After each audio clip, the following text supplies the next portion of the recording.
Fantastic. Well, hello, everybody. Today on Worldviews, I'm speaking with someone whose life reflects one of the most dramatic worldview shifts imaginable.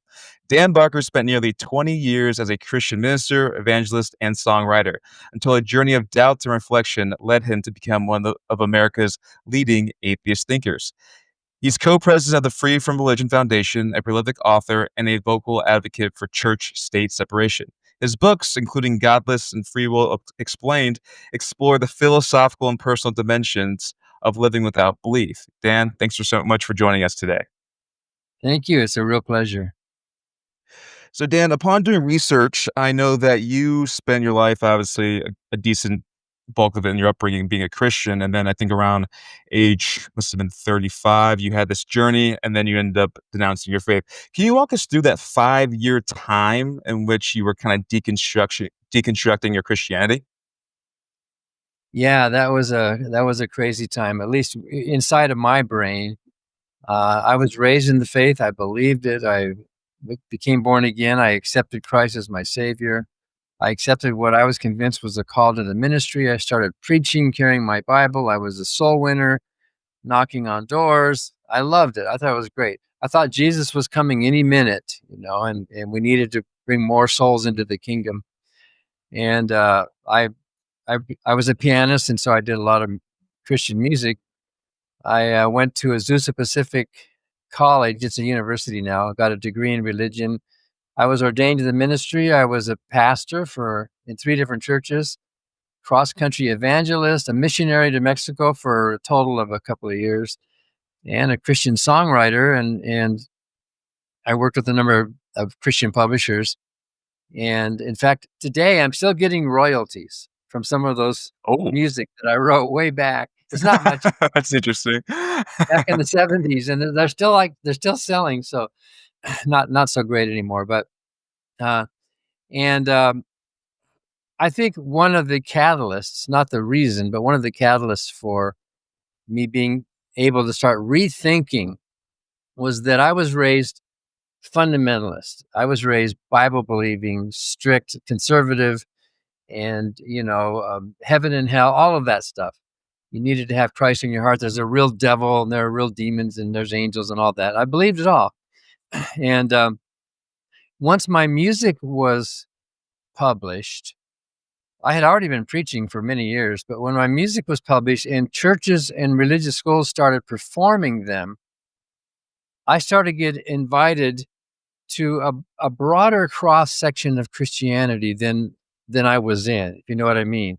I was more over here on the right, and I started getting invited to more moderate and even some liberal churches and even some Catholic churches and schools that had performed and they wanted me to come in to preach, but they also wanted me to come in as the composer, as the writer of the songs, of the music that they had performed in their church. And so I spent a number of years.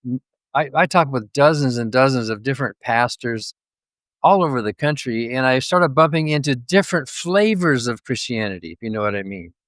And so I remember really early, this didn't make me an atheist, but this sort of kick-started the thinking. I was a binary brain, if you know what I mean. Like Jesus said, you should be hot or cold, because if you're lukewarm, I'll spit you out of my mouth. And I thought everything was right and wrong, black and white, yes or no, let your yay be yay and your nay be nay. And I met some other Christians who were not binary brained fundamentalists. And I remember I went to this one church. This might have been around 1980 or so, or maybe 1978, 9. And before I was to go up and preach and do my ministry, often the pastoral staff of that church, we would have like a prayer meeting beforehand. We would get together in the minister's office and pray, kind of like a football huddle. Dear Jesus, bless the meeting, that kind of thing. And at this Baptist church, I think it was Ontario, California, I was in that pastor's office, and he just mentioned kind of casually, he said, you know what? We have some people in my congregation. They're wonderful people. They're devout believers, and they're very supportive, and they're very generous, but they don't think Adam and Eve were literal people. They think Adam and Eve was like like a parable or a metaphor. And I was shocked. I said, "What?" And I was thinking, And you let them be members of your church, that they would deny the truth of the Bible?" In my thinking, the Bible was truth no matter what. There's no gray area in there. And the pastor said, "Don't get me wrong. Uh, I believe Adam and Eve were historical, but these good Christian people, they're loving, they're great. They don't think so. They think that not everything in the Bible is literally true." And it's just like the parable of the prodigal son that Jesus told, or the Good Samaritan. When Jesus told that parable, he didn't intend us to think there was an actual, literal, historical prodigal son. It was a story that he made up or that he passed on. And the important thing is not the truth, actual truth of the story. The important thing is the moral message that's being given, or the spiritual message. And I was shocked. I thought that was heresy. But I remember in my brain at that moment, I didn't jettison Adam and Eve or the reliability of the Bible. What I did in my brain was think, "Oh, wait a minute. Those are good people. And just because we have a difference of opinion doesn't mean I should stop fellowshipping with them, right? They're Christians and I'm a Christian, and we have a different interpretation, but that doesn't mean I should just, send them to hell," kind of thing. I realized that there's a broad cross section of Christians. And so that started me on a process that I didn't even know I was on, of learning and thinking. And it probably sounds like no big deal to you, but in my brain, it was a big deal, because if a true binary brain admits even one little bit of gray area, then what happens? How much more is there? So I moved across. I started meeting other pastors and talking with others, and none of them convinced me of anything. I was a believer through all of that. My sermons started moderating after about a year, and I started preaching less about heaven and hell and judgment and all that. I started teaching more about love, more about how do you let your light shine in the world, like Sunday morning sermons. And I started going through this process within Christianity. I realized there is no one Christianity. There's probably as many Christianities as there are Christians. Each one of them kind of picks their own where they fit. If you're more liberal, you join this church. If you're more conservative, you join this church, and so on. And there's even movement among them. And then for a while, I was more like a moderate preacher. I still believed in God, and I still loved Jesus, and I was still bringing souls into the kingdom. I was an evangelist.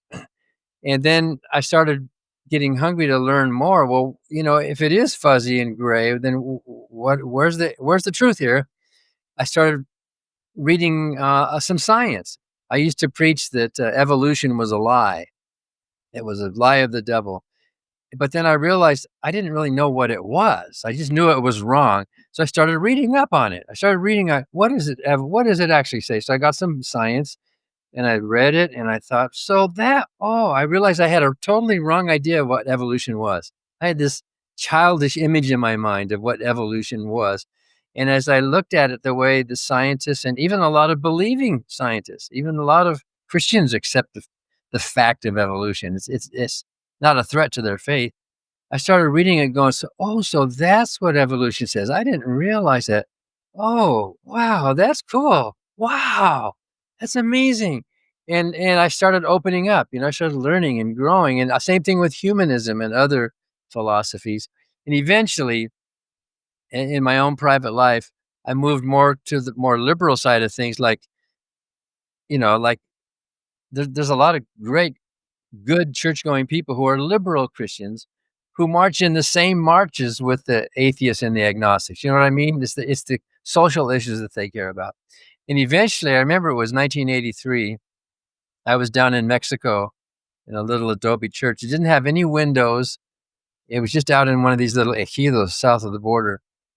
And I was looking at the stars that night. I was sleeping on one of these little, like a burlap cot kind of thing, looking up at the stars, and it just struck me at that moment. You know what? Those stars are a natural universe. They're beautiful. And I am a biological organism in a natural universe. And that's all there is. And for the first time in my life, I realized that I was alone in that room. There were no spirits or principalities or gods or big judging eyeball. There was none of that. It was just me in this room looking up, and like I explained it in my book, like each of those little stars is ingesting matter, and then it burns and shines for a while until it burns out. I'm a little low wattage star myself, ingesting matter and energy, and I'm going to die out someday. And that was kind of, at the same time, that was kind of scary and exciting.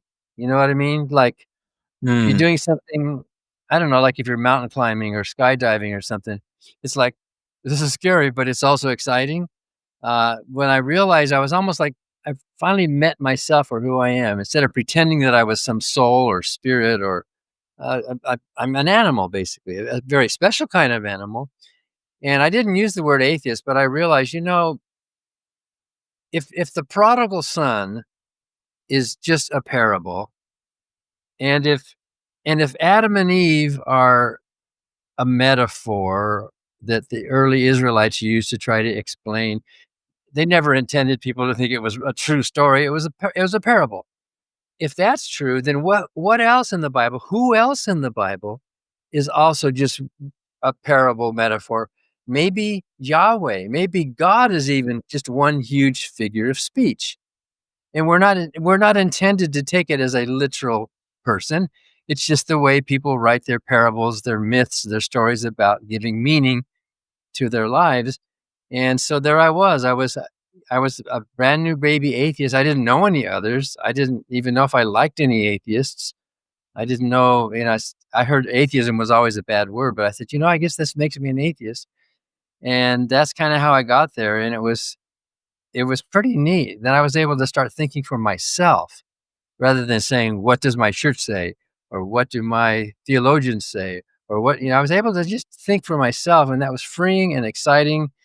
And, you're free to make mistakes and correct mistakes. But since that time, well, I can tell you more of the story if you want to, but you asked that basic period of time, and that's where it ended.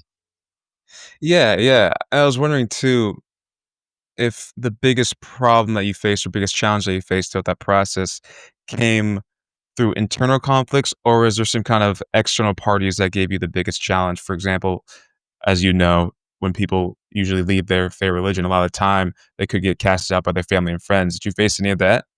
Nope, none of that. No, That's I great. I I had very little problems with my faith or my faith community. Most of them, I think, are good people.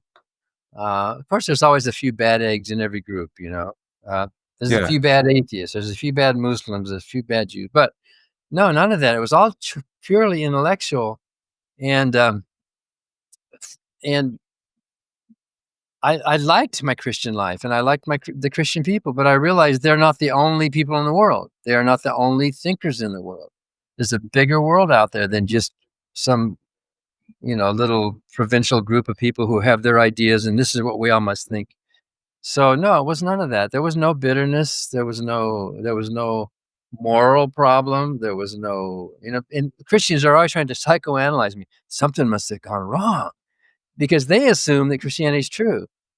But if you don't make that assumption, then of course nothing has to be wrong. You can just grow up and learn. Oh, I guess I was wrong. I was taught this. I believed it, but I guess I was wrong. Mm. Also, I didn't know you went on Oprah. I learned that today. What was the gap between you denouncing your faith and then going on Oprah? It was pretty quick. I was on her show twice actually, um, but so so I kept preaching. I was a hypocrite. I have to admit it. I don't know who to confess to, but I was a hypocrite for about 4 months. I kept preaching because I had a calendar, right? I knew at that moment that I didn't believe anymore, but I was good at it, and so I kept. It was really weird. I knew I had to stop, but I was in the pulpit preaching these things that I didn't believe anymore. And by the way, there's a lot of people like that. I know a lot of pastors right now who are in the pulpit who now don't believe, and they're trying to find an exit strategy. And a lot of them are members of the Clergy Project. So anyway, I finally left in December of that year, and in January of '84, I wrote a letter to everybody telling them that I don't believe anymore, and I'm not. Don't invite me to preach. And I started buying some books. I found a book called Woe to the Women, the Bible Tells Me So. I wrote to the Freedom from Religion Foundation, which published the book. And I thanked him. Thanks for writing that book. And Ann Gaylor, the president, wrote me back and said, why don't you write us your story, Preacher to Atheist? Well, Oprah Winfrey had just come to Chicago, and Ann Gaylor knew Oprah Winfrey because she and her daughter Annie Laurie were on her show in Baltimore, and so Oprah used their tape to audition for her Chicago show. It was called AM Chicago.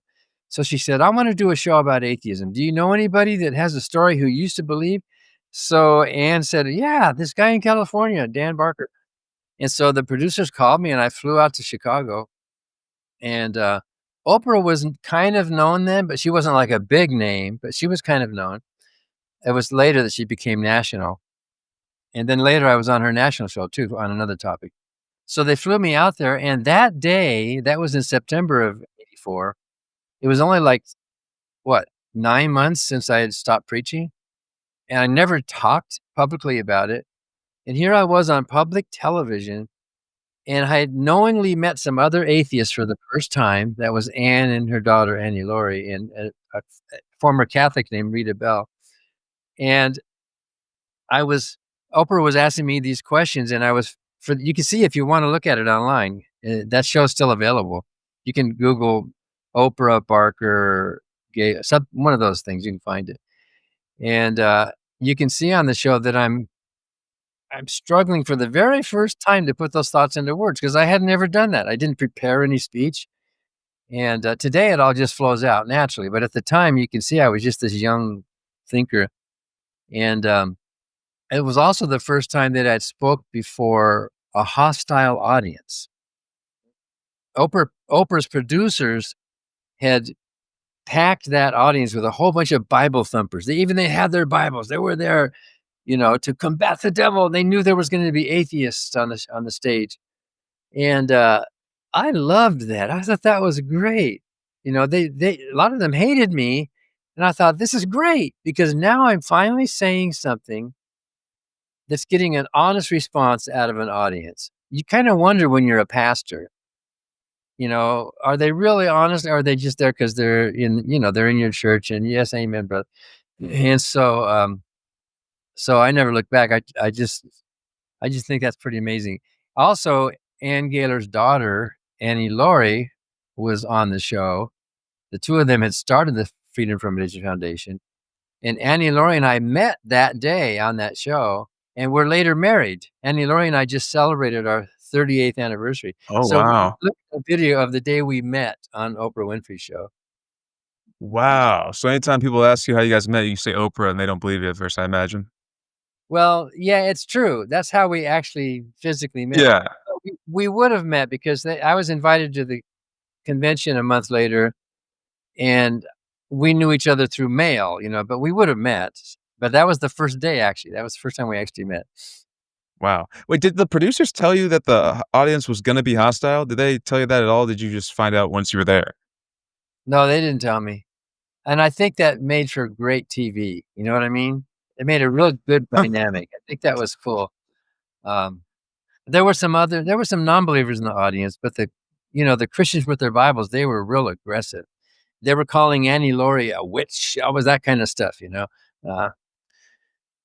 Yeah, and looking back at your times as a preacher, if you could tell yourself anything looking back, what would you tell your younger self? And do you think that person would listen to you? Well, I like to think I would listen to my future self, but sometimes you're not ready to hear something until you've grown or had experiences. But I would probably tell that person, think for yourself. Do your own thinking. Make it your own. Don't just pass on something someone else has told you, and don't just regurgitate, and don't just preach within the box. Look and read and think for yourself. Think it all out. And I think that's a good lesson for everybody, because if you're not thinking for yourself, then who are you? You're a puppet or a slave or a follower of somebody else's thoughts. Maybe you want to be. Maybe that's the kind of person you are, but that's not the kind of person I am, it turns out. Mm, And for your advocacy for sort of atheism or activism, is the goal here just more awareness, or is the goal more of you guys are actually trying to create a more secular society, or a mixture of both? Well, yeah, it is a mixture of both. On the one hand, we are not actively proselytizing. We're not barging into churches and telling people to Sure. drag them out of, you know what I mean? We're not doing that. Yeah. People are free to believe what they want to believe. But we get asked, we get attacked all the time. And I have never once challenged anybody to a debate ever. But I have participated to date in 141 formal public debates, usually at universities or in other places, because I get invited. It's like Oprah's on the Oprah show. One of the women in the audience asked Annie Laurie or Anne. She says, "Well, it's okay if you want to be atheist, but why do you have to?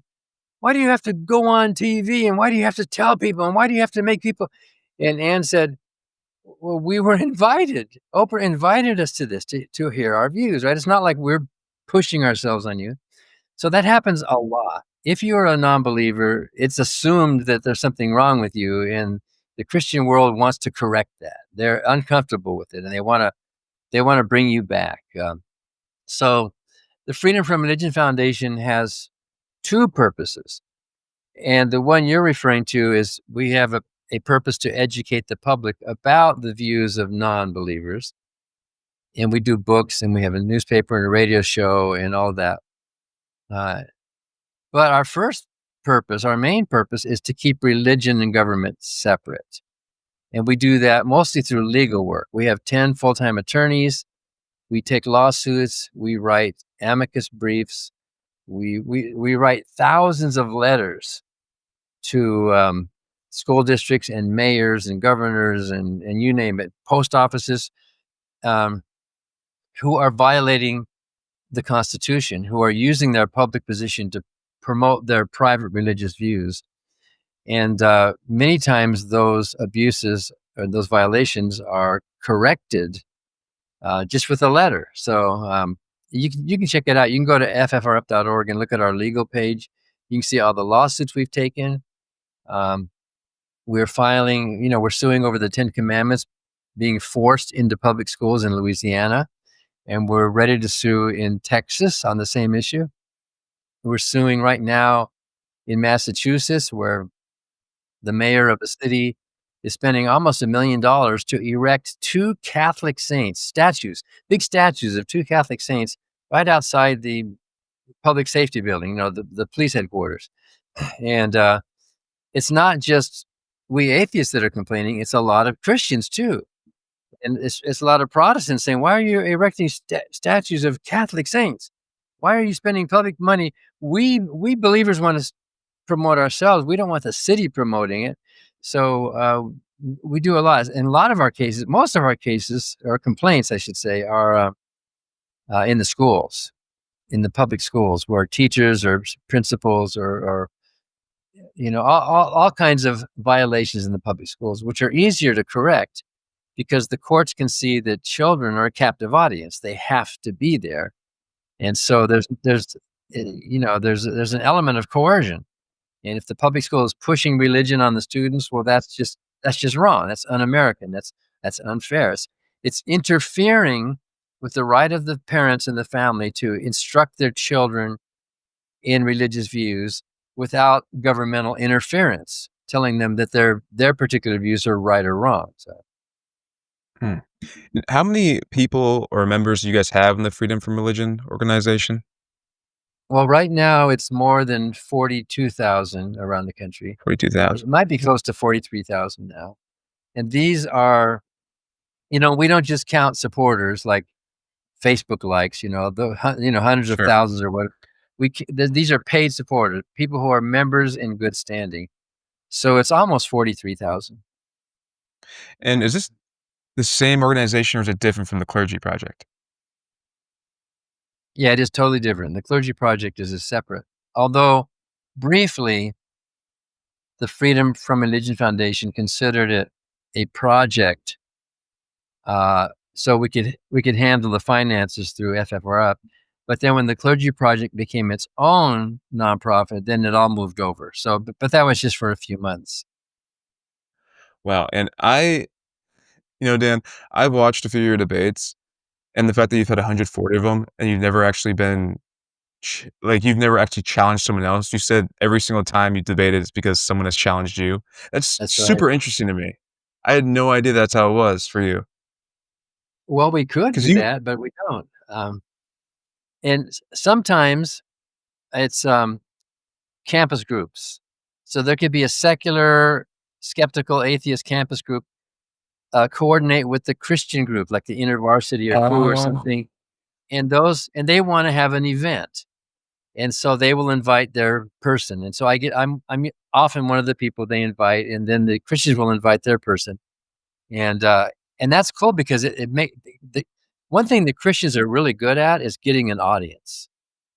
And if you have a small secular group with 20 members, it's hard for them to get a big audience there, but the Christians will pack the place. Um, so yeah, and then Oxford twice. The Oxford Union invited me to do a debate, and then Harvard once, and sometimes in churches. Sometimes a local pastor wants to do a debate because they want to show we can face the devil, we can debate the atheist. So sometimes I'll go to a local church and do a debate too. Well, okay, also the Oxford Union thing. Yeah. How does that whole thing kinda work? Because 'Cause I've seen some of the videos, and I didn't know that people were debating each other. Because what I saw were videos from each side, just having their own monologues about their beliefs. There's yours, I saw John Lennox's. How does that sorta work? So the Oxford Union and the same thing with Cambridge. Annie Laurie, my wife, last fall went to Cambridge University to do a debate. Their structures are kind of different, and they're almost not really a debate. I mean, the audience is there to listen, but they are basically just side by side speeches. So the first time I did Oxford, the three of us, it was three against three. Um, the three of us on the atheist side, we coordinated our strategy so we wouldn't overlap. We noticed that the three on the other side did not. They just showed up to give their speeches and go home, basically. Um, there, the second time that I went 2 years ago. We it was Alex O'Connor, Phil Zuckerman, and myself. We decided that those two would lay the groundwork, and then I would go back last to actually do rebuttal. Because in a side by side debate, you don't have a chance for actual rebuttal, right? So we did it that way. And if you look at the debate I did in 2023 at Oxford, if you see my presentation, I basically had very little prepared and I was just rebutting what the other side had brought up. They didn't do that. That other side didn't do that to us. They just gave their talks. In fact, Peter Hitchen, in the debate, the first debate in Oxford, he really didn't even debate. He said, you know what? There's no evidence, there's no argument. But what's wrong with you atheists that you want to live in a hopeless world? You want to live in a world with no meaning, no chance of seeing your loved ones. What kind of people are you? So it was really just ad hominem, really. And so, how do you rebut that? And there was no chance to rebut because of the way it was structured. Most debates, though, do involve like openings, rebuttals, maybe counter rebuttals, and maybe cross examination where you talk to each other. Like Dinesh D'Souza and I did a bunch of those debates where we just sat down and talked back and forth. And I think the audience loves that. They'd rather see Mhm, mhm. dialogue rather than just side by side lectures that you could just take home and read. You know what I mean? They'd rather see a engagement. Yeah, I agree with that. I think it's also just sounds more peaceful watching 2 guys have a conversation about their respective worldviews versus 2 guys at each other's throats about it. It seems more of like, I don't know, TV content than anything, but yeah, and then afterwards, after these 'cause obviously at the Oxford Union, you guys are speaking in front of a bunch of brilliant minds. Do you guys go for beer afterwards, or how's that look? What's like the post? social Yeah, scene look like we there? can. Yeah, I actually don't drink, but we can go out afterwards, and there's enough people making up for my lack of drinking. But yeah, and beforehand too, we get together and we talk, especially if we're a team. We want to make sure that we're coordinated. So um, Phil Zuckerman laid his groundwork, and then Alex came in and did really fleshed it out. And I liked going last. I liked being able to respond to anything that they raised. And their main argument that was raised, I think their only really serious argument that time was fine tuning. Although John Lennox, if you saw his, he raised morality and he even brought up the resurrection. And so I got to credit it. I don't think it's right, but he at least engaged in debate. He put on the table something to discuss, and sometimes they don't even do that. Mhm. So Lennox raised resurrection, and I was able to squeeze in maybe a half a minute about the resurrection because he had brought it up. So I was able to at least squeeze that into my talk. And also at these debates in England, they have an allowance for anyone in the audience during your talk to raise a point of information. They can interrupt you, and that counts in your time. So it's taking away from your time if they do that. So I think I had a 15-minute opening, and I planned for 12 so that I could do that. But none of the others did. Peter Hitchens said, I don't want to listen to you. So he just denied that. So that makes it more interesting. If the audience gets involved and asks a quick question, you have to then hit it quick. You have to reply quickly, at least in some substantive way, and then get back to your talk. Otherwise, your time's going to run out. When that time runs out, you're done. Wow. Because you've had so many debates too. Have you debated someone more than like 3 times, like the same person? Yeah, well, Dinesh D'Souza and I did 8 debates in in Jeez. 8 different states, by the way, it turned out, and on different topics. And Dinesh is something of a showman. He knows how to get a laugh out of the audience, and um, and he understands that a debate needs to have you need to have some spark and fire. You know what I mean? You can't just get Yeah. up and get the dry talk. So we had some good times there, and a couple of the times it was during cross examination. We just sat down side by side, and for 30 minutes, just back and forth, and we were able to handle it in a respectful way so that we weren't gobbling each other's time. We were able to go back and forth. I thought that was fun. But I stopped debating Dinesh, and I wrote a blog that explains why. It's too much to explain right now. But Sure. if you want to go to the Free Thought Now blog and look up what I wrote, why I will no longer debate Dinesh D'Souza, you can do And out of all 141 debates, what do you believe your win-loss record is? that. Well, in of the debates that were actually judged, because most of them aren't. Most of them you just go home afterwards, and the audience is just left to think about it. But I probably 10 or 12 times has the debate actually been judged. All but one of those, I came out ahead. The one time we didn't was the second Oxford debate, where the 3 of us debated. The first Oxford debate, we won by a long margin, big margin. The students were told, there's the proposition and the opposition. The students were told at the end of the debate, if you are siding with the proposition, exit through this door. And if you side with the opposition, you exit through this door. Or in other words, the A's and the nays. And so we had a lot more going through our door. But on the second debate, a lot more, not a lot more, but more went through the other door. So it was a more narrow debate as well. And even some atheists there went through the nay door. They even agreed with us about atheism, but the topic was, is atheism a delusion?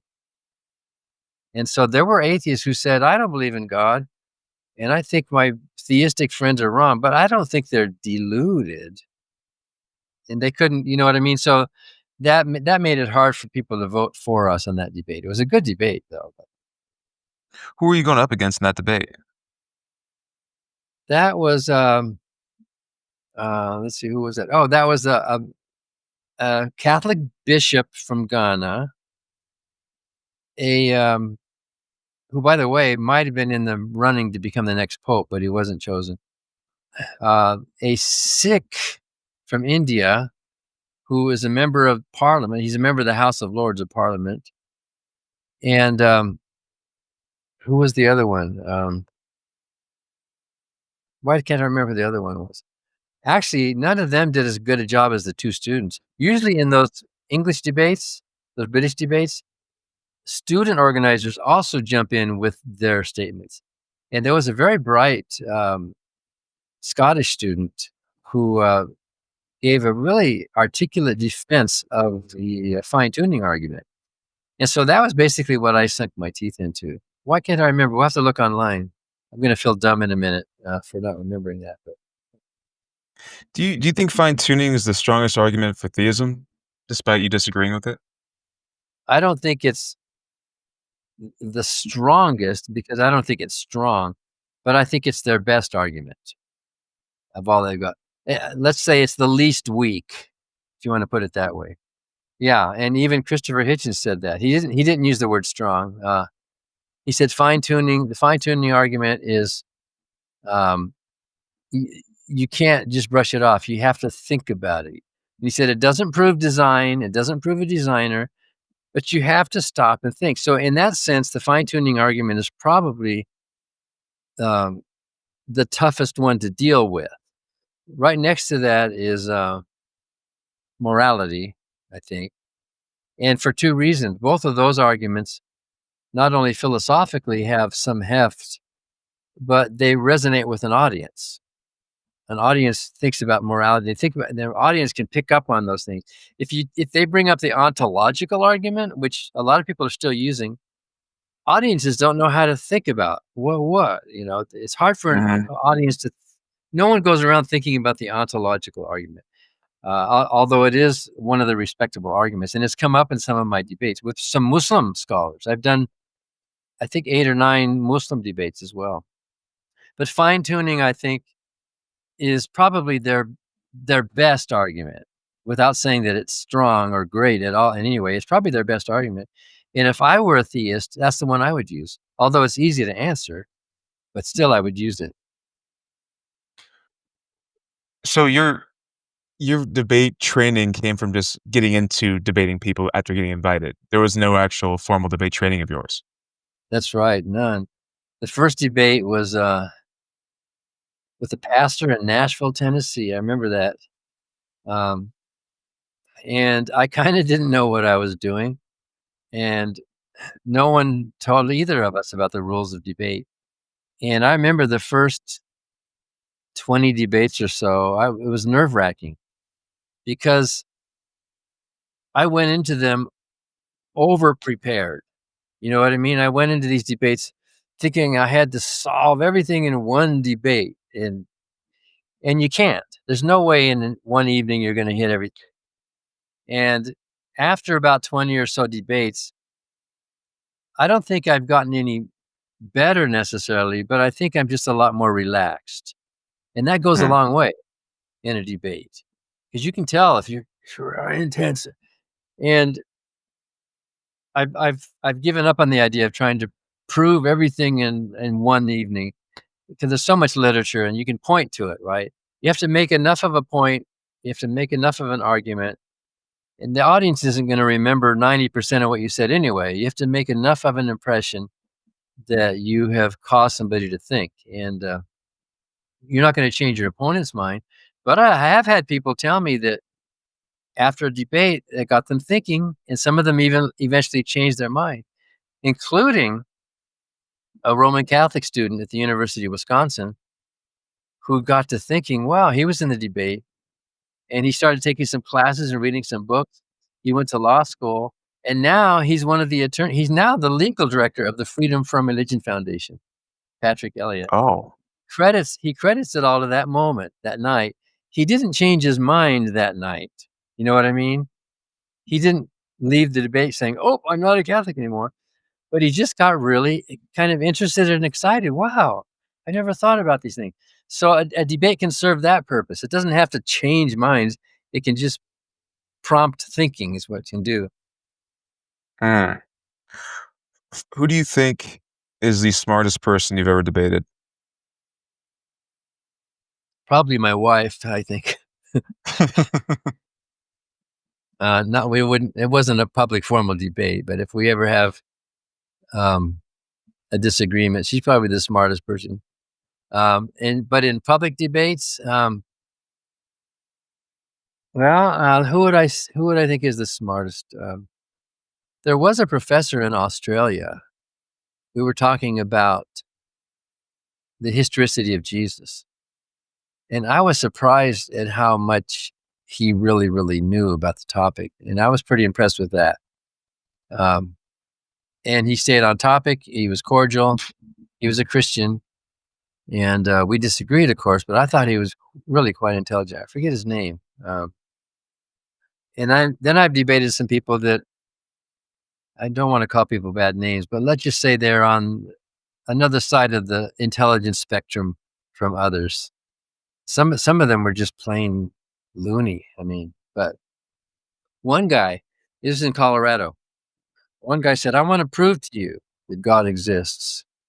He was a pastor, and for the last 3 minutes of his opening statement, he said, "I want you to listen to this song." And he turned on a tape recorder, put it on the podium, and he played this religious worship song. He said, "I want you to just feel the spirit." So we all just sat there listening, okay, listen to this song.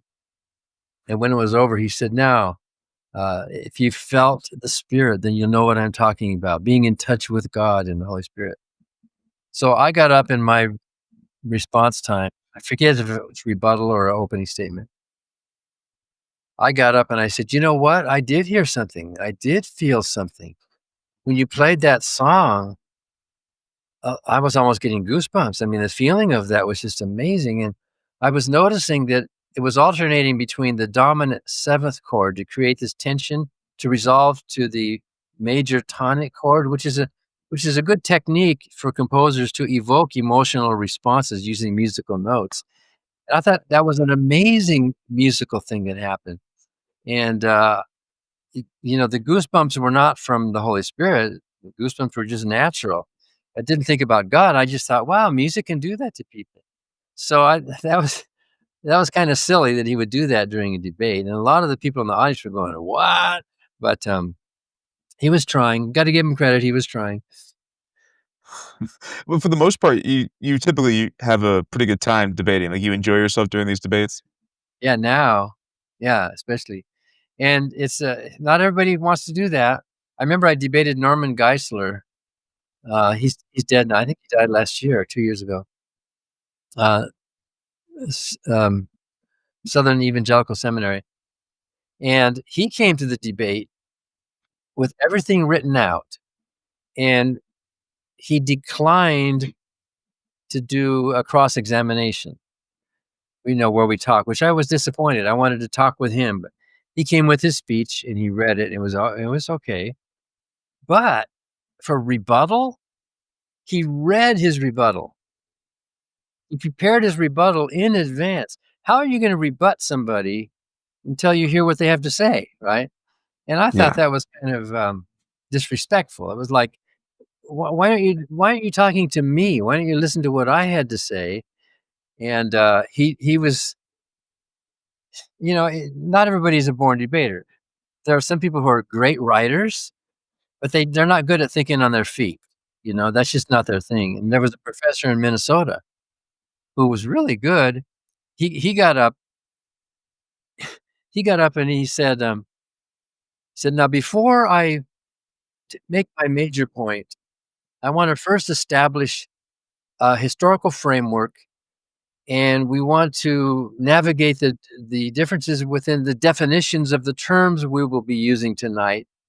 And he was going on and all about all this kind of prelude stuff, and he never got to his main point. The time was up, ding, and he never got to make his point. And And later he said, I shouldn't be doing debates. He's used to being a professor who has an hour to talk, and to Mhm. set Yeah. it all up and to establish. And that's great if you're reading a book. That's great if you're listening to a lecture. But in a debate where you have 10 or 15 minutes, I told him, next time if you do one, he says, I'm not going to do one. But next time, just say your point. Hit it first. Just get it out there, make your point, and then you can back up or even don't back up. Let the audience ask questions, just make your point and make your arguments. So I'm the kind of guy, I just love thinking on my feet in front of an audience. Some people are scared to death to do that. And I think it's a real challenge, especially when the clock is ticking. You've been challenged on a point, you've been asked a question. Now, what's your answer? You got 60 seconds, right? You got to think of Mhm. something coherent and hopefully intelligent. And then before the time runs out, to make your point. That's a fun challenge. It's almost like tightrope walking without a net. You know what I mean? It's like, whoa, you just got to go for it. Yeah, that's scary. I'm deeply disturbed by that, the idea of having to do that, but to each their own. Is there a is there a person that you have, like, a dream debate against? Like, someone out there that you'd, like, love to debate if you ever got invited to do it? Well, for years, the prospect of debating William Lane Craig has come up, and a number of schools that I know about, at least, a number of campus groups tried to set up a debate between me and him. And I heard one of the students told me that he refused because I don't have a PhD and he only debates PhDs. Well, later I've seen that he has debated non PhDs. So Craig and I have never had a formal debate, although we were once on an informal debate on a national TV show, which was more like a talk show rather than, structured with a moderator kind of thing. So I don't count that as one of the debates because it wasn't a debate format. There was this Christian host and we were asking questions back and forth kind of thing. So I think that would be a great debate to have. I think it would be a draw. I think, if he would agree to do that. Um, I would love to debate him on the Kalam, if you know that. Yeah, the 'Cause cosmological argument. he's probably the current major promoter of that argument since his book came out. When was that? 92, 96, somewhere back then.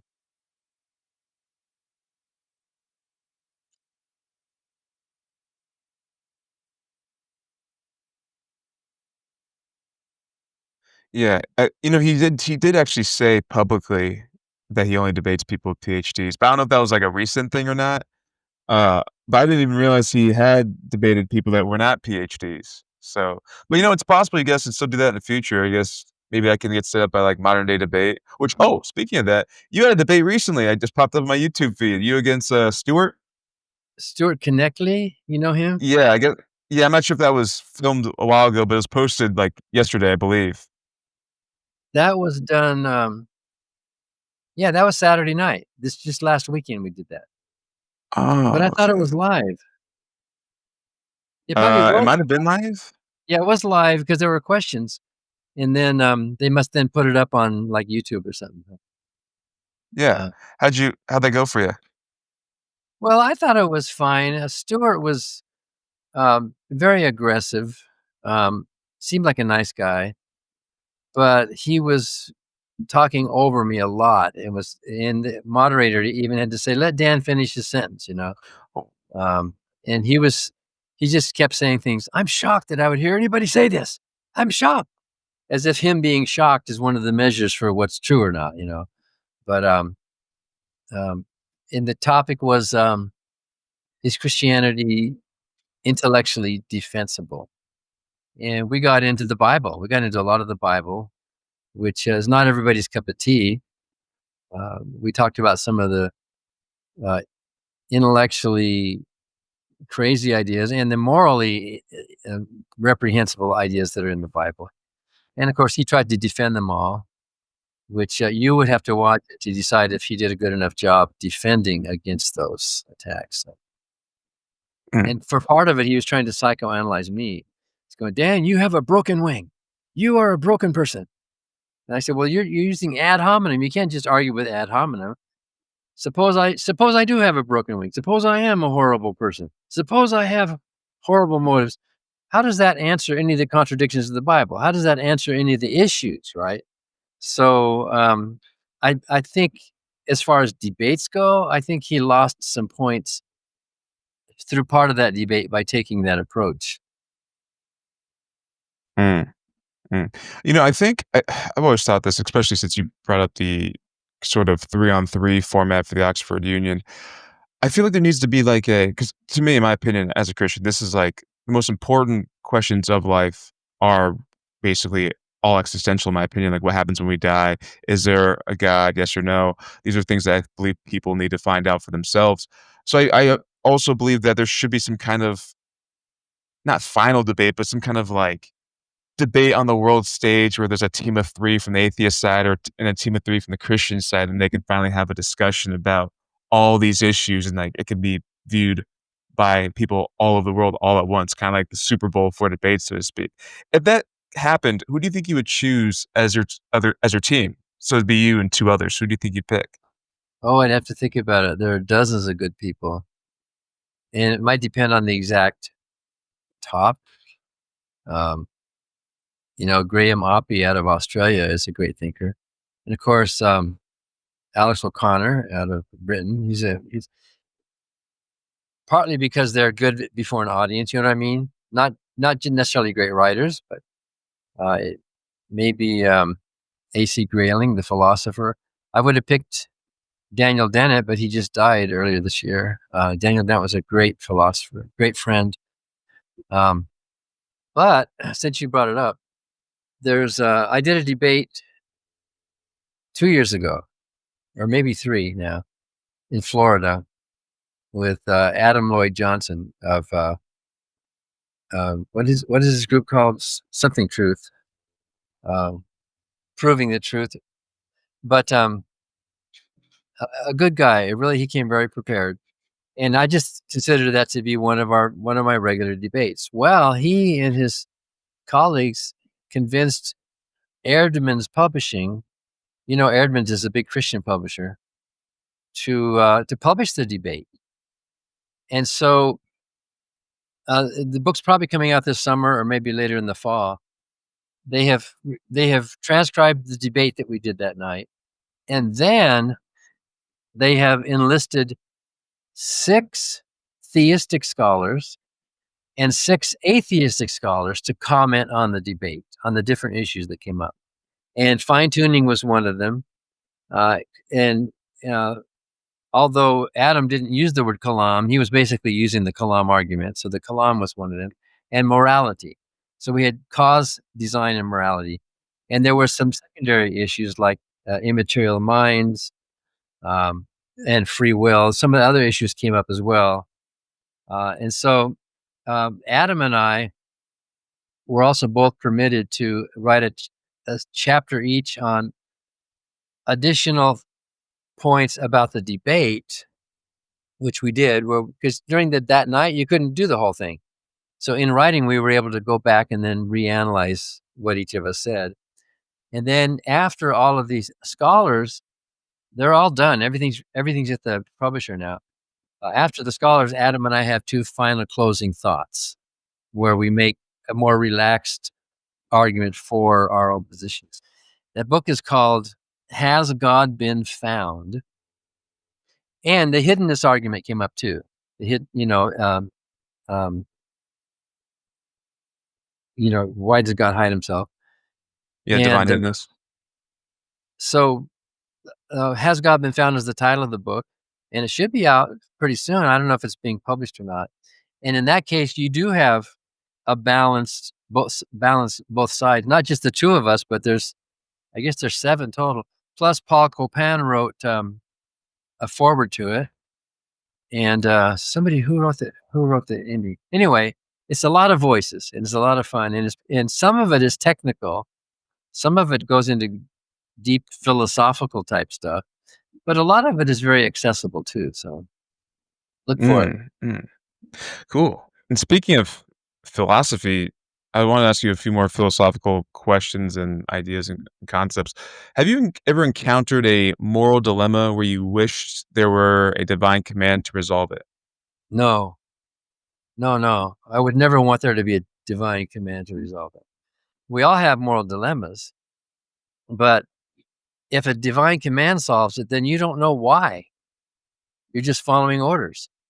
What if the divine command was go ahead and kill all those children? Whoa. No, there's no way I would want a divine command for it. And most moral dilemmas, uh, and we have a lot of them in life, they involve it's not just good versus evil, right versus wrong. Most moral dilemmas, they're called dilemmas because it's a conflict of values. It's like um, on the ballot, I can vote for stinky or I can vote for bully. Well, which one? I mean, which one? So the process of trying to resolve who you should vote for is to find out which one of them is going to cause the least amount of harm. Which is the worst evil, the lesser of two evils. I wrote a whole book about it called Mere Morality, and you probably know that's mirroring C.S. Lewis's Mere Christianity.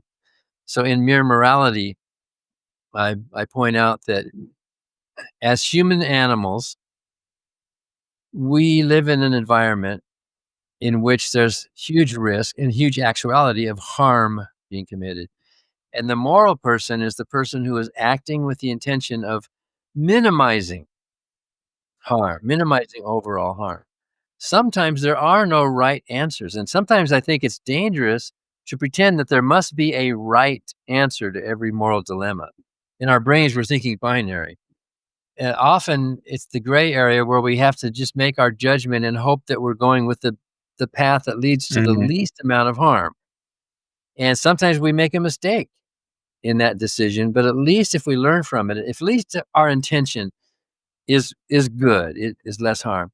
So it's the harm principle there as well. So, um, you know, asking for a divine command is like asking to shut off your brain. It's like hoping that you can be a member of the military and you don't have to think. Your commanding officer or the general, or the majors are going to tell you what to do, and then I'm going to be a good little soldier and do what they told me, regardless of the wider moral implications of it. That's dangerous, and a lot of bad has been done by people following the orders of their religious leaders or what they think God told them, especially in the Bible. Look at the genocides in the Bible and the rapes that were actually committed, not just commanded, but committed by God, he even said. And the cannibalism that's in there. And there's all these anti-abortion Christians when the God himself in the Bible was punishing with abortion, ripping open fetuses. And there's no good moral guidance in the Bible. And if we took that leader as our moral guide, I wouldn't want to follow any orders from that creature. That creature is a big egomaniac. Everything's about worshiping me. And if you don't worship me, you're going to be punished. There is some love in the Bible. I agree. I used to preach it. And there are some good teachings in the Bible, but on balance, it's a really bad moral guidebook. Any of us could come up with a better system. I mean, easily come up with a better system than the moral system of the Bible. So no, I would rather be uncomfortable with my decision than simply follow the orders of some master. Mm.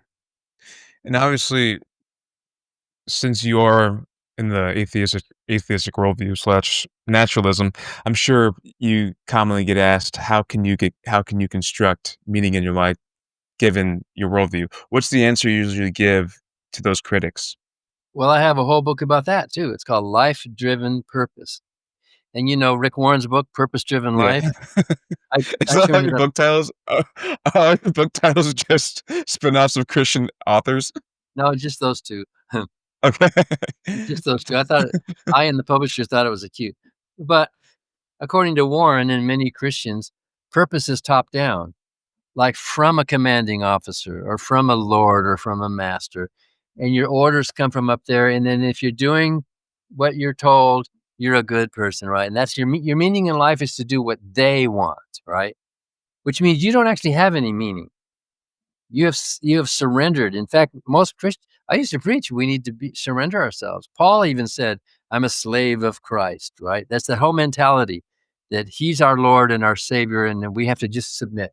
And many believers think that gives you meaning in life. That's the opposite of meaning, or purpose. And I say there is no purpose of life. And it's a good thing there's no purpose of life. Because if there were a purpose of life, then we would be secondary, subservient. We would be little puppets or whatever. We were created to please somebody else. But to say there's no purpose of life doesn't mean there's no purpose in life. There's plenty of purpose in life. And that comes, I think, mainly from trying to solve problems. Whatever the problems are, there's a multitude of problems in our lives. And if you have a problem you're trying to solve, there's your purpose. You're going for it. You're trying to, it could be shelter from the elements. It could be fighting disease. It could be escaping predators. I mean, there's a lot of purpose in running away from a lion, right? You've got purpose in your life. And that's your purpose because you're choosing to do it.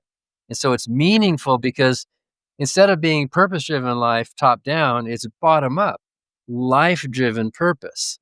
Then we all have immensely meaningful, purposeful lives, and you get to pick it. No one's going to tell you how you have to you create your meaning in your own life. Maybe one of your siblings dies of some rare disease, and you say, I'm going to dedicate my life to fighting that disease. You've got a meaningful life because you're trying to solve this problem. You're trying to meet this challenge. So it's much more meaningful being an atheist where we get to create and be free. We get to pick, we get to decide, and sometimes you can't decide. If there's a natural disaster coming, of course, we all got to band together and our purpose is to fight this natural disaster. Like COVID, that was something that gave immense meaning to many lives, trying to fight this and deal with it, protect ourselves from it. So, the problems in life they can be war, they can be oppression, it can be discrimination, it can be cheating, it can be disease, it can be whatever. There's all these, you can think of hundreds of things that would potentially cause harm in our lives. And so confronting them and dealing with them gives our lives immense meaning and immense purpose, but it's bottom up, not top down. Mm. And obviously, you've wrestled with these philosophical topics for quite some time. Is there any philosophical topic, or actually, what is the largest philosophical topic you've ever changed your mind on that was nothing related to your deconversion or anything like that? Probably free will. I'm thinking about, consciousness is always a big thing, and I think I have a handle on consciousness, but there's a big debate on consciousness, and I don't think free will requires consciousness, and I know that sounds kind of radical, but in any event, and I explain that in my book. I have a book called Free Will Explained, and I borrowed not from a Christian author, but I borrowed from Daniel Dennett because he has a book called Consciousness Explained, and he admitted it was real chutzpah to think I'm going to explain consciousness, but he did anyway, and the publishers put that title. So I thought, well, I'll have a book called Free Will Explained. And I have what I think, since I'm a jazz pianist and a composer, I think I have an angle on it that flips it from melodic to harmonic. If we can flip our point of view from the linear cause and effect across time, like melody, if we can flip it this way, harmony, and look at the society in which we live, which is not a melodic movement, it's a harmonic progression. Then in that, the illusion of free will is created. So I remember as a preacher, I thought we had to have free will. Choose ye this day whom you will serve. Right? Moses even gave the. And I used to think that without free will, you wouldn't have the ability to choose Christ. Of course, theologians disagree. Calvin and Martin Luther disagreed about free will. Many of the Calvinistic thinkers think it's all preordained and we actually don't have free will, which is kind of scary too. But anyway, free will, I think, is one that I had to really dig in and think about. And finally, I agree with Sam Harris Uh, 99%, I agree with Sam Harris that free will is an illusion. But where I disagree with Sam and others like Jerry Coyne is that, yes, it's an illusion. Sam Harris thinks free will is a pernicious, dangerous illusion that we need to totally eradicate from our thinking in society. Although he admits it's hard to do that because intuitively it feels like we have free will. I, on the other hand, think, yes, free will is an illusion, but it's not pernicious. I think free will is a beautiful and useful illusion. And what's an illusion? An illusion is not nothing. We have illusions in our brain all the time. The illusion of depth perception, for example, like right now, you're using your two eyes and you see depth perception. That's being created in your brain as an illusion, but you love it. You embrace it. We need it, actually. It helps us navigate through the world to have that illusion. And that's why we have two eyes instead of just one eye. But I think free will also creates the illusion that helps us navigate the moral world, helps us to see things in a not just a linear way, but like in a two-dimensional way. Mm, mm. What are your thoughts on death? Would you live forever if you could? Um, well, no, because any anything that can live forever would not be a human being. It would be something else. It wouldn't be me. And besides, what does forever even mean? Woody Allen said, "The problem with eternal life is when does it end?" So, by the way, that's a different question from the afterlife. I don't believe in an afterlife either, except in the natural sense, that our deeds live on and we live on in the memories of others. But if there is an afterlife, who's to say how long it is? Maybe there is a life after death, but it's only 6 minutes long, right? Who's to say that it has to be forever, right? And so I think you and I today in the 21st century, we are in an afterlife already because our human species, the life expectancy used to be, I was just reading in the Civil War time, life expectancy was 39.5. And there was very few people that lived beyond that. You and I are beating, I don't know how old you are, but you and I today, because of health and other reasons, medicine, now I'm going to be 76 this month. So I've more than beat the odds. So I'm actually in an afterlife right now. I'm actually living these extra years right now. And it's pretty cool. I don't expect it to be forever, but to live forever without this biological body really wouldn't be me at all. It wouldn't be, it would be some weird thing like a computer program. Who knows what it would be. Mm. Oh, shoot. Speaking of computer programs, let's talk AI. You have any thoughts on AI? um, the field keeps changing so much. I'm sure you know. At the Freedom from Religion Foundation, we're trying to hammer out a draft AI policy, and our staff all have different opinions about how they want to use it and what they want to use it for. And we're getting close to having the draft policy done on AI. And I don't have any real informed thoughts. It's just so much is happening right now. On the one hand, I think if you view AI as a tool, well, then that's cool because there's a lot of tools we use that have helped us technologically. But if you view AI as replacing humans, well, that's a weird question that I don't know how to grapple with that. Is it possible? I suppose it's possible. Then what does that even mean to who we are? Um, so you'll have to ask an expert on that, not me. Sure. Do you have thoughts on alien life? Well, it's possible. Life happened once, at least, and who made the rule that it's limited to one? Um, and there was so many planets now. We know there's more planets in the universe than there are stars. Now we know. And even if the teeniest fraction of them were life permitting, let's say, planets that were potentially supportive of life, it's not unlikely that it could happen again. So, um, who knows what it would be like? It's fun to speculate, but to think that we are all there is In fact, humans are learning about new life forms all the time that we didn't even know, like at the bottom of the ocean. There's forms of life. There's life that live in environments that we didn't think they could live in, like near these thermal vents in Mhm. temperatures that are so high. That's kind of like alien life when you think about it. It's because it's not ours. We couldn't do it, but these creatures are. So even on our own planet, I think we have some alien life. And it doesn't all go back to the same DNA as ours either. There's other forms, but I'm not going to make any prediction. I'm just going to say that I don't think it's impossible. Um, who knows? It would be great someday if we found, if at least we could read some signals from some other star system. That would be cool. Yeah.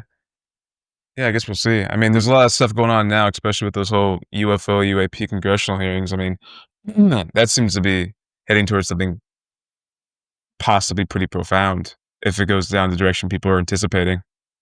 Yeah, yeah. Well, but who knows what it means? Are they friends or foes, or are they? Do they want to eat us, or do we want to eat them? Uh, my friend Brent Michael Davids, he's a Native American composer who's well known. He composes operas and symphonies and that. He told me he's working on a Native American space opera where a Native American tribe wants to go settle on another planet. But when they get there, they see that it's already inhabited. So now who are the colonizers, right? Now, Mm, what is their dilemma when they land on this planet? And so we were talking over dinner about how that could work out anyway. That's an interesting thought, isn't it? What would be our yeah. relationship to any other kind of life? Do you Should they still compose music? Yeah, I still do. Yeah. You still do to this day? Yeah, in Interesting. fact, So is it oh,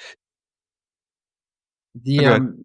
you probably just heard the composer Charles Strauss died last month, the man who wrote Annie and Bye Bye Birdie and all these great musicals. He was 96, and he was briefly honored at the Tony Awards. Was that last night? Yeah. Um, so in 2012, Charles Strauss and I co-wrote a song together because he's the composer, and he said, "Can you write me some like free thought words?" And so I sent him some lyrics, and he set them to music. So I have a song co-written with Charles Strauss called "Poor Little Me." It's going to go into um, a songbook collection called "Tunes for the Irreverent" of mostly free thought, skeptical, humanist, atheist songs that I've been working on. Wow. So you play piano and you sing? Yep. Yep. Okay. Do you I assume you listen to a lot of music too that's not even just, I guess, you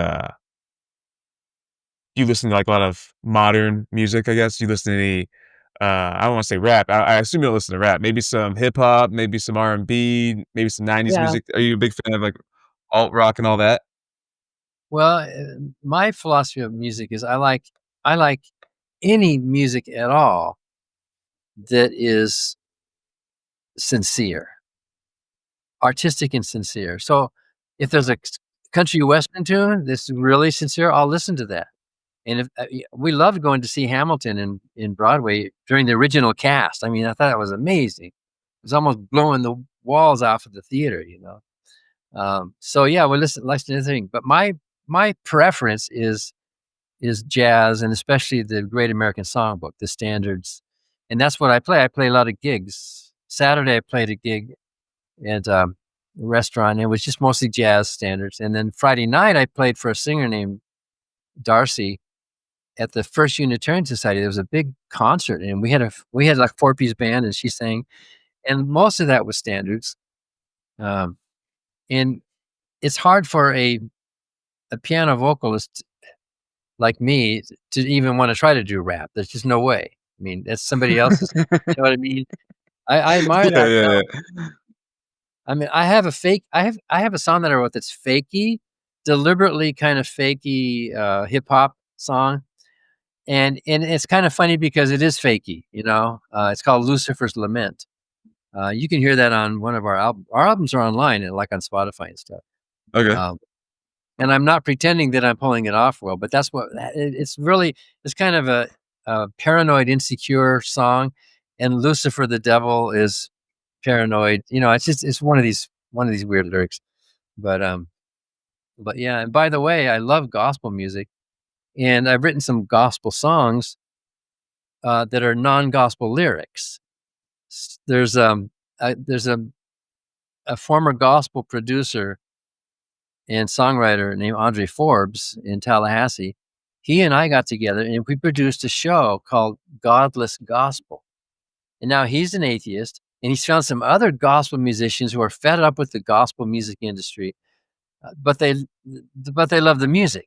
So we put together a show called Godless Gospel, and we found some singers, and it's all songs like, it's all those kind of, some of it's traditional old-fashioned hand-clapping gospel, but some of the stuff that Andre has written is really modern gospel. I mean, really good driving stuff. One he wrote, "You Don't Need to Be Ashamed." I wrote a song called "I Don't Need Jesus," and you can clap to that, because who needs Jesus when you got such a wonderful life, kind of thing. So look online for that. Go to YouTube and look for Godless Gospel debut, maybe. There's 2 of our shows online. You can see it, and it's just like being in church. And we've got, even have the Hammond B3 organ with Aaron playing the organ like just crazy gospel style, and drums and bass, of course, and then some great solo talent in there. And for me as a musician, that's something to live for, to hear your song being produced and performed really powerfully. Uh, it's called Godless Gospel. Yeah, as a musician, are you just constantly blown away by how much creativity it takes to create a good song? Or how much work it takes. Yeah. Yeah, even better. Yeah. The creativity part of it is just is kind of a given. But to do a good song, most of the time, it's a lot of work. Like that song with Charles Strauss. I probably tried 5 or 6 things and I threw them away. And I finally sent him some lyrics, and he emailed back and said, "I can do this, but do you mind if I edit the lyrics a bit?" So he took my words and he threw away about 3/4 of them. He just dumped them in the trash, and he cut it down to like a Broadway composer would do. And to find the right word and the right note and the right feel, um, it's creative, yeah, and you hear a lot of creative work, but I know that for most songs behind the scenes, it was just an awful lot of work. Yip Harburg used to say it would take him sometimes 2 weeks to find one word for that song, like for Oh, "Somewhere Over the Rainbow." And they wanted it to be right, and they wanted it to, you know, you don't just drive your car and get inspired and start singing the song and it comes out fully done. Maybe that happens once in a while. But I bet most of the time that happens, it's not a hit, but maybe once in a while somebody does write a song in one afternoon, and it uh, can be. yeah, actually, there's a rapper named Tyler, the Creator, and he made a song called Yonkers, and he wrote it in 11 minutes, and it's, like, Really? probably a top 5 song that he claims he did. I and honestly, based on the lyrics, I do believe it because they're a little wonky, but 11 minutes is nothing. And when I say, Yeah, I guess I shouldn't say create the song. Maybe he wrote the lyrics for the song in 11 minutes. I don't know if he created yeah. the actual like, tone and everything in 11 minutes. But what's the Well, longest that's it's taken you to make a song? how long does it take? Like, what's the Or what? most it's ever taken you to make a song? Well, I could say decades. I had a song that I wrote for, my Christian ministry. I only did it once and it bombed, but then I took it and rewrote it and, totally changed the words, and now it's a free thought song, the same melody, the same song basically. But I wasn't working on it constantly that whole time. And I don't know, everybody's different. There's no formula Sure. for writing a good song, because if there was, everybody would follow that formula. And then it wouldn't be the spontaneous, unique human thing that's happening if there were rules that everybody had to follow. There's parameters, of course. There's musical things, but um, I've spent months working on a song, and partly because I had the time, um, and I wasn't pressured. If you have a contract and you're pressured, then you got to get it done by a certain amount of time. one time, this is crazy. The children's songwriter, Joy Berry, she's written, I don't know, hundreds of best-selling children's books. She has music for them. So she called me one day and said, Dan, I've got these 26 books and I want 2 songs for each book for children. And so I need 52 songs. And do you want to do this? And I said, oh, I'd love to. It'd be great to do that. Because I knew Joy from years ago. We worked together before. So she said, great. I need them by Monday. By Monday. Well, she flew me out to California.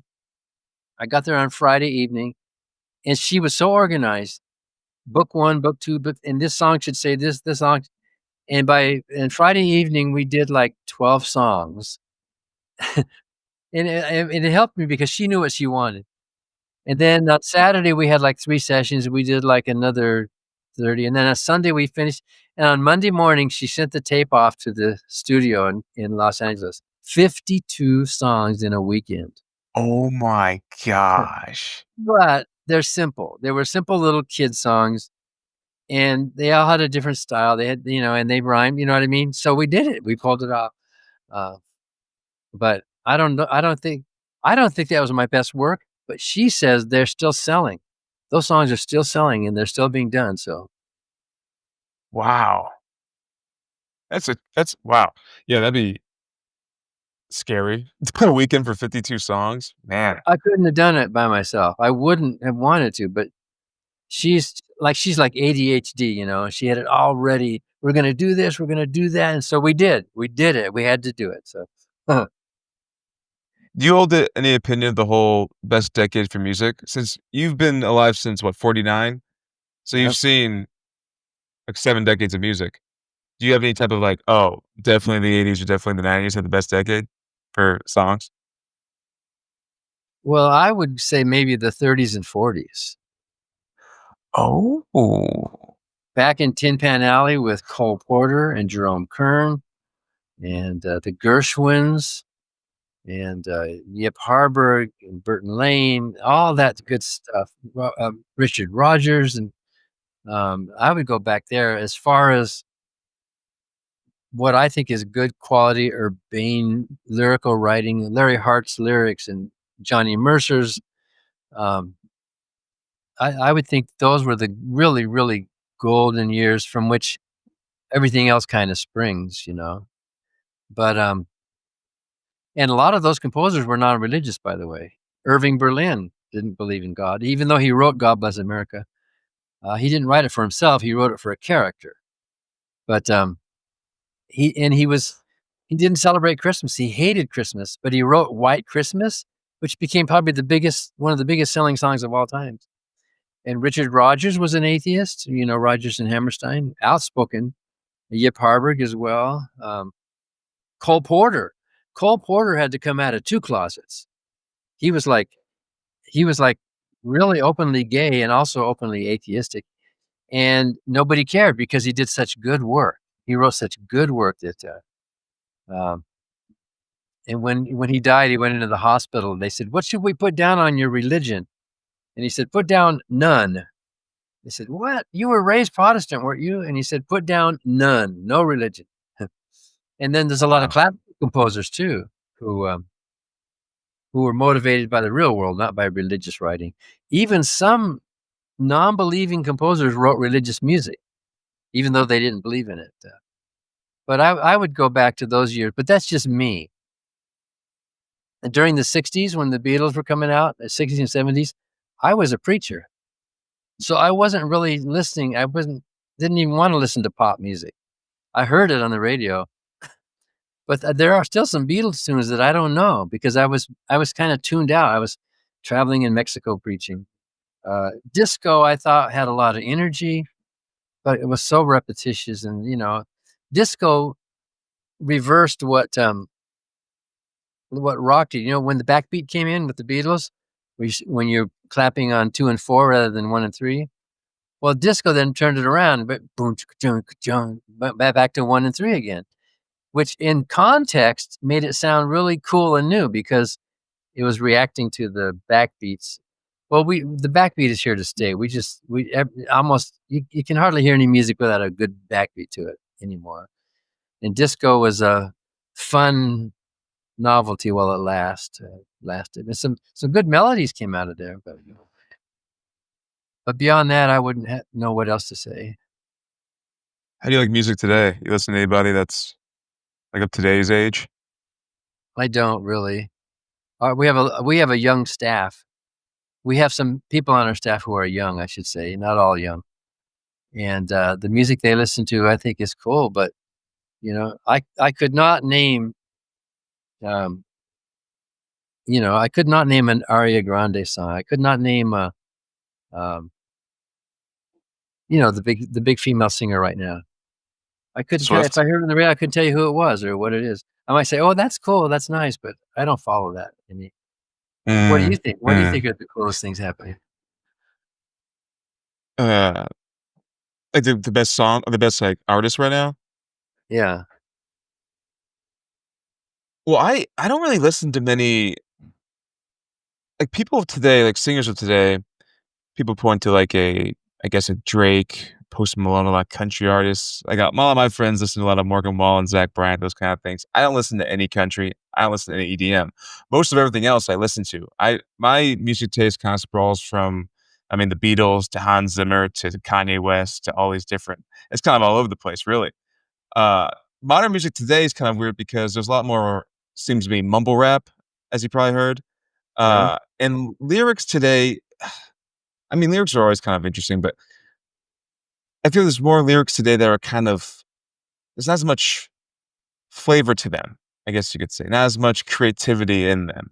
For some, maybe. For me, not really. But my music taste, yeah, it kind of spans. So I can't form too much of an opinion on artists that are, I guess, younger and popular or are women artists. Like I don't listen to Taylor Swift, Ariana Grande, do not. But I listen to other bands like Radiohead. I like a lot.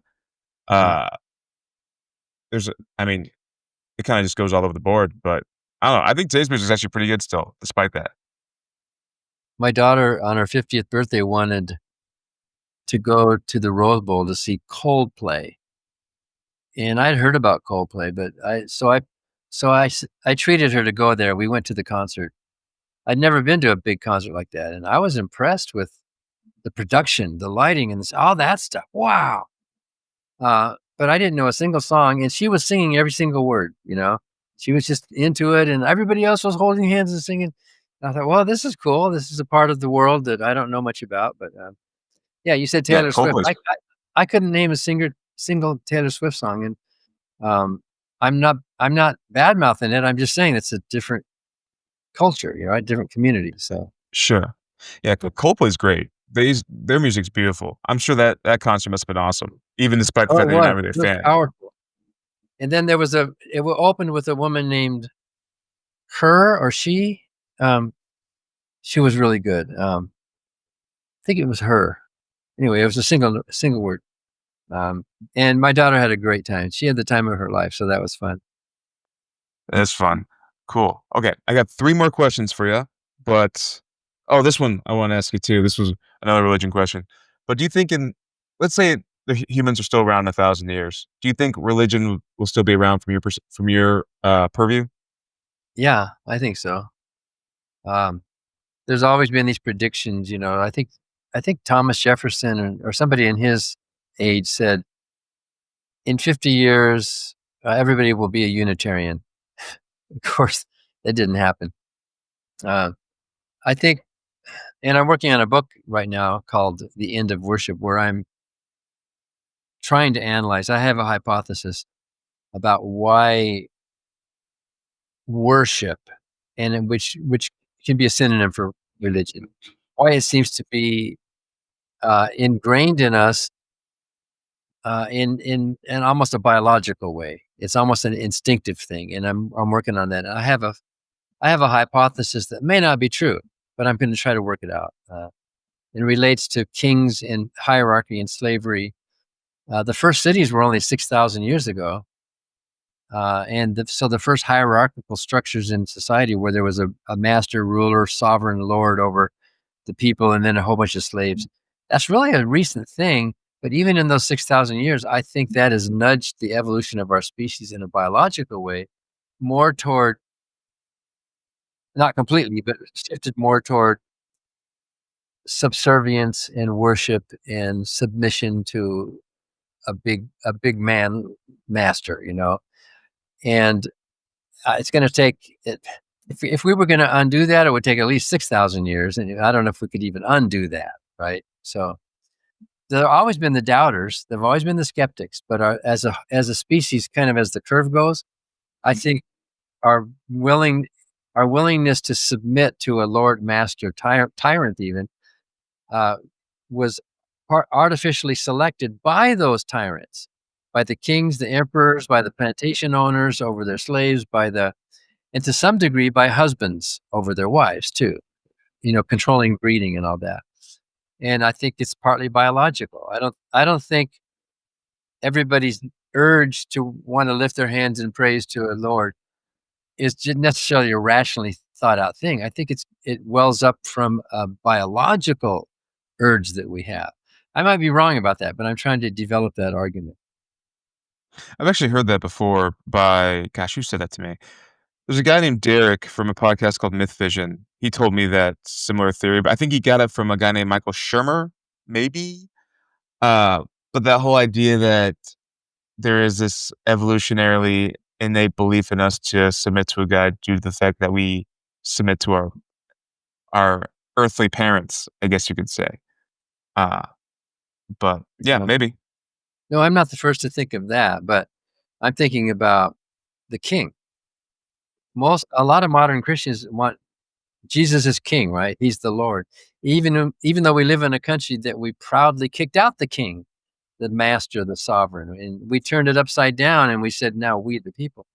There's still a lot of people who want the king. They want the dictator, and that's I don't know if that's just a parental thing, but I think it's something that has been happening in society.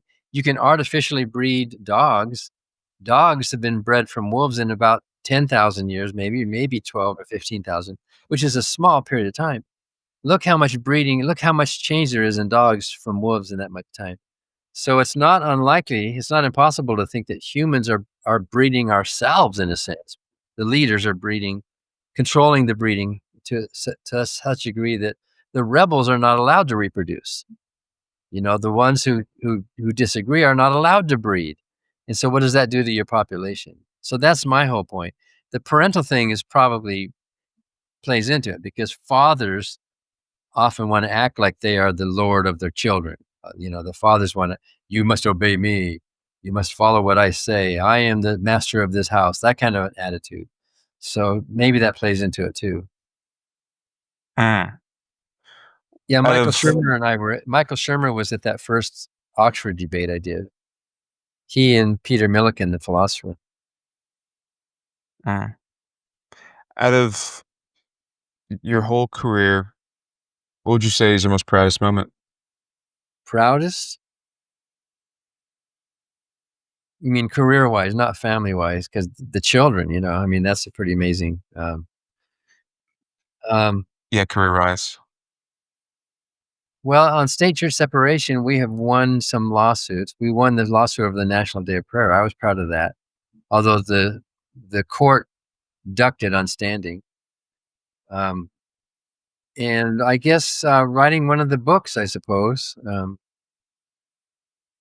Having a book published is almost like having a child born, because when the book is published, it then becomes its own thing and it goes out into the world, and you may not even know where it's going. And it can have a life of its own. And the thought that when we die, our books can still live on. Think about Charles Darwin and John Dewey, and think about other authors. Think of Bertrand Russell and um, Elizabeth Cady Stanton. They're dead and gone, but their lives, their views. Thomas Paine, their views are still living on. So uh, maybe my proudest moment will be after I'm dead. When people read Wow. them. Okay. Last question for you. I'm actually extremely curious how you're gonna answer this one. Okay. let's say, for the sake of argument, from your perception, God is real. He reveals himself to you right now and says, Dan Barker, you can ask me one question. What would you ask him? And he's going to answer it right then and there. Well, the first question that comes to mind, there's probably a dozen questions, but the one that comes to mind is, why did you hide yourself? Why did you make it look like you don't exist? Why did you do that? Do you think there is an answer that would suffice that? Well, one answer could be, um, I wanted to test your faith, you know, like to Thomas. Thomas, you have seen me and you believe, but blessed are those who have not seen and still believed. So that could be a possible answer. In which case I would say, well, I failed that test, didn't I? Are you gonna punish me for eternity because I'm using my brain and I failed, you know? But there would be other questions too. I mean, I would think God might have asked me, I mean, some questions as well, you know? Who made the rule that this God has to be the only big brain there is? But and I told some of my atheist friends that if I did meet God, I would say, "You know what, God? I forgive you for all the pain, for all of this world, for all of this evil that you created." Uh, but some of my atheist friends said, "I wouldn't forgive him. Why would you forgive him for that? For creating a world like this?" But ask me tomorrow, I'll have a different answer. Yeah. Do you think, I'm sure you've thought of this too.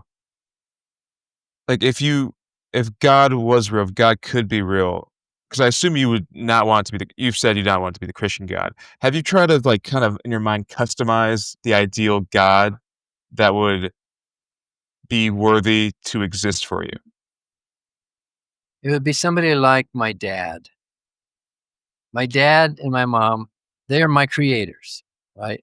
They got together, they had sex, and by the random recombination of the DNA and all that, I came into existence. They created me.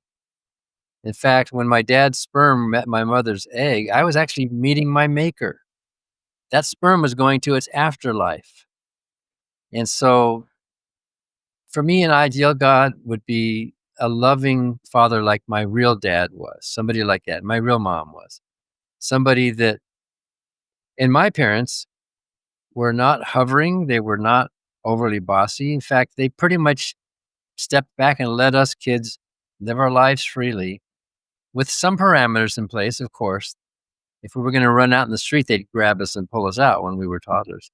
So I think a God who would just say, I created you, but enjoy your life. I hope I provided a good enough environment for you to live your life, not my life. You don't and my dad didn't want me to kiss his feet. My dad didn't want me to spend my life bowing before him as if he were my master. He knew his place. He knew that he did his job. So during the debate that's going to be in this book, I think it's even printed in the book, Has God Been Found? Um, Adam Johnson asked, what would you pretend like you would not even accept God even if he did exist. And I said, well, that's true. If he did exist, I would accept his existence. If there is a God, I would have to say, yep, there's a God. It doesn't follow that I would worship him. It doesn't follow that I would like the guy. If there is a God, I might have to say, okay, that's the blunt fact. I'm going to go with that. I mean, that's true. But worship has to be earned. I'm not just going to submit my mind.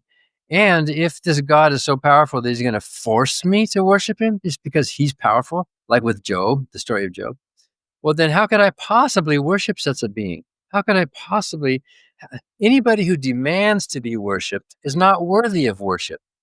Worship should be earned. And the fact that the biblical God constantly demands to be worshiped, otherwise you'll be punished. Look at the covenant in Deuteronomy. The covenant with the Israelites starts with about 15 verses of blessings.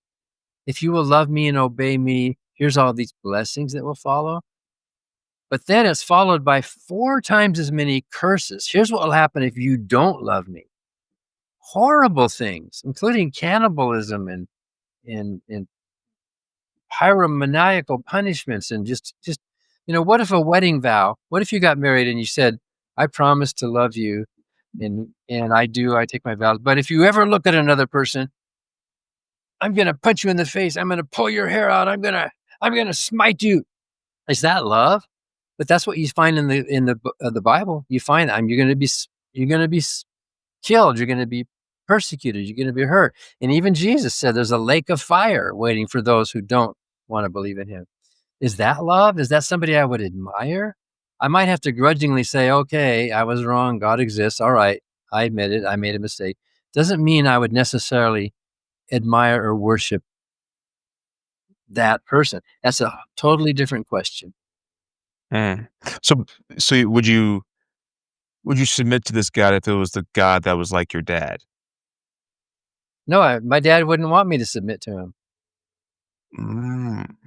My dad when we were toddlers, of course, we had to learn things, but my dad was glad, and I was glad when my kids could think for themselves. I didn't want my kids to be my follower, like they were little extensions of me.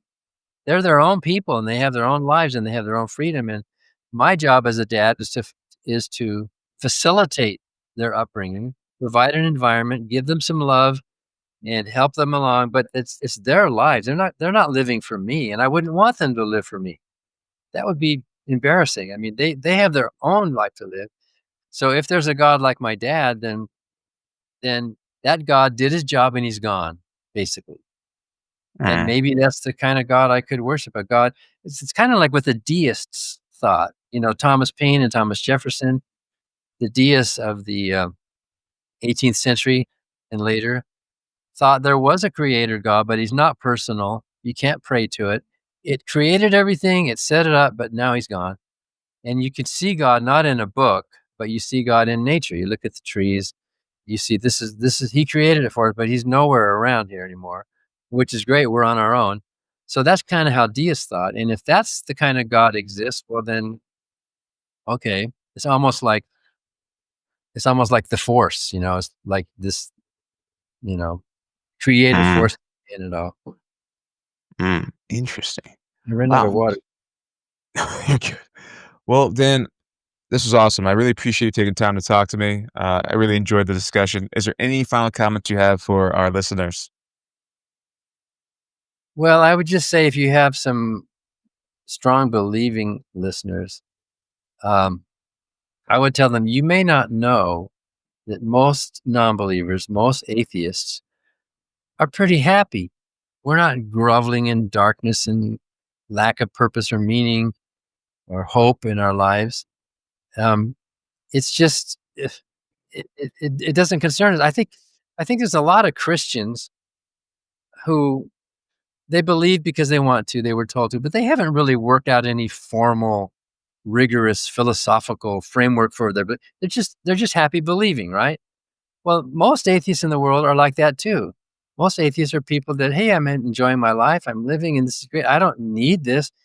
And most atheists, if you press them, probably could not come up with rigorous philosophical arguments like we have to do in debates. And if you're a strong believer, don't imagine that we non-believers are somehow wallowing in despair or nihilism, or that our lives are empty and we're looking for something precious that you have, that you religious people have something precious. Well, okay, you have it, but I don't feel a need for it and I don't need it. And in fact, I have better things to spend my time and my money on than giving to some local pastor in his church, or to help the Catholics pay off the child abuse settlements that they're having to pay off for their immoral actions. So just keep that in mind. We're not like hungrily at the door waiting for your great wisdom. We're happy. We're fine, and we're happy to talk. And maybe you can learn something from us. It's a two-way street. If you want a dialogue, it has to be a two-way street. Mm. Mm. Great. Well, Dan, appreciate the time. Take care. Thanks. So this has been a lot of fun. We'll see you again Not in the next life, but we'll see you again sometime. Free audio post-production by alphonic.com.